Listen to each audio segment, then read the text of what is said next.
Hello guys, magandang panghali sa inyo dyan. Kami ay magluluto ngayon ng bagungon. Para sa ba makaunt si Papa niya? Ito guys, tingnan nito nyo guys yung bagungon namin.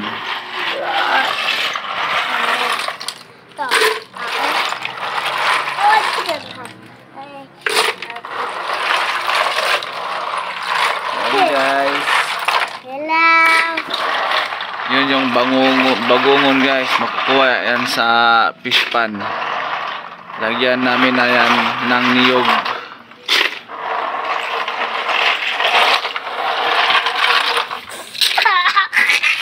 Guys, yan, hinugasan pa yan guys, lilinisan pa yan ng maayos para matanggal yung mga putik-putik. Ito guys, pinuputol yung dulo niya. Dapat putulin nyo yung dulo niya para makuha yung laman pag sinip-sip nyo to pag maluto na. Yan guys, isang planggana yung ating lulutuin na bagungon. Nilinisan ng mabuti yan guys.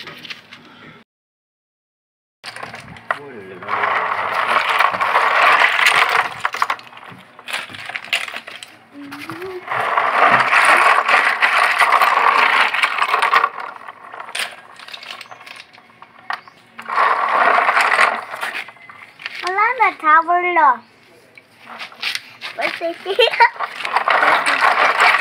Na tunga ba? Tungaon pagputol para makuha tong unon. Sayang kitong dagko, di makuha kay na gamay ra putol.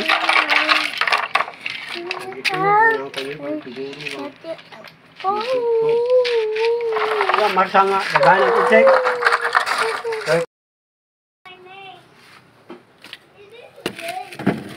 Maghanap tayo dito ng niyog.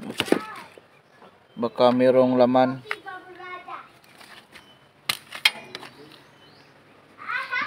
Ito, mayroong isa dito.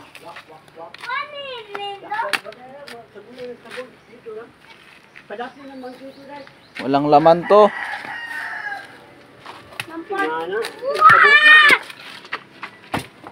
Dito gamiton mo na yan. Kailangan mo.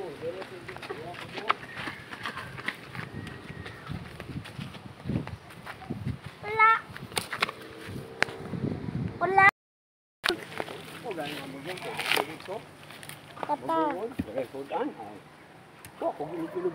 Ay, pati din na. Sulod na. Mahal ka ng isda. Wala.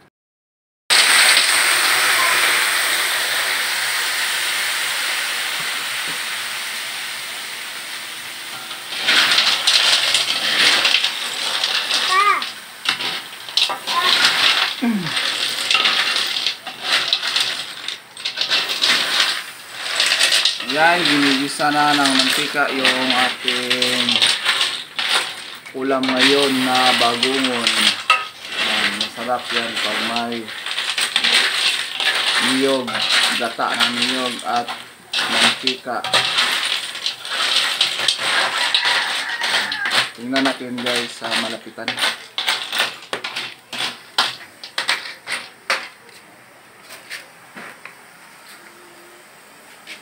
Luto kami ng bato.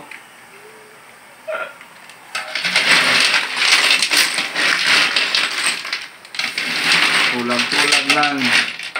Inutulang natin yung ating graba. Yan. Masarap yan. Lasang bato.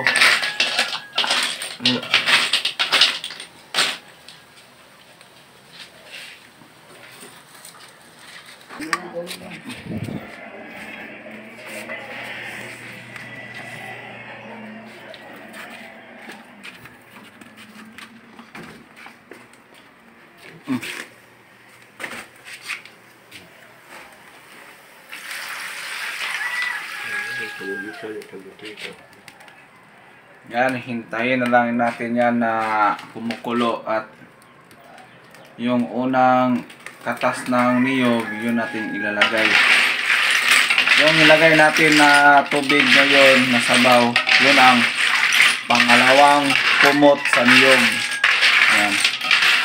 Puro niyog na natin sinasabaw, katas ng niyog.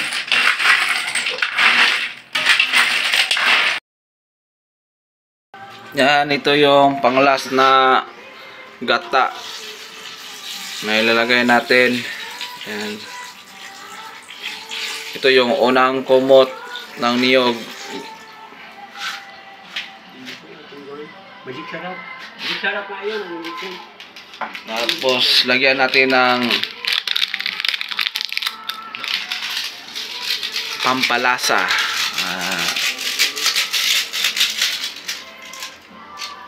At hintayin natin yan ng kumulo at tapos luto na yan. Kaya? Tapos ukayin natin. Ukayin. Para manuot yung sarap.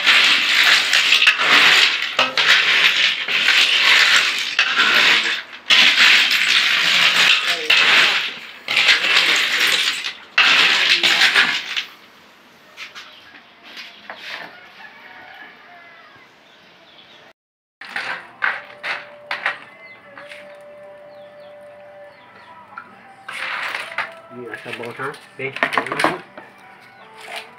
No.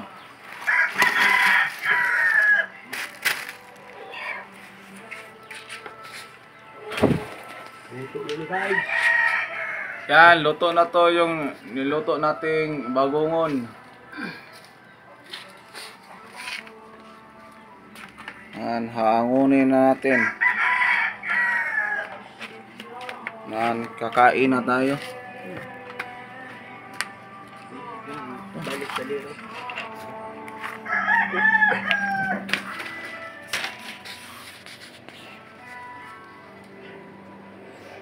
Yan, luto na to.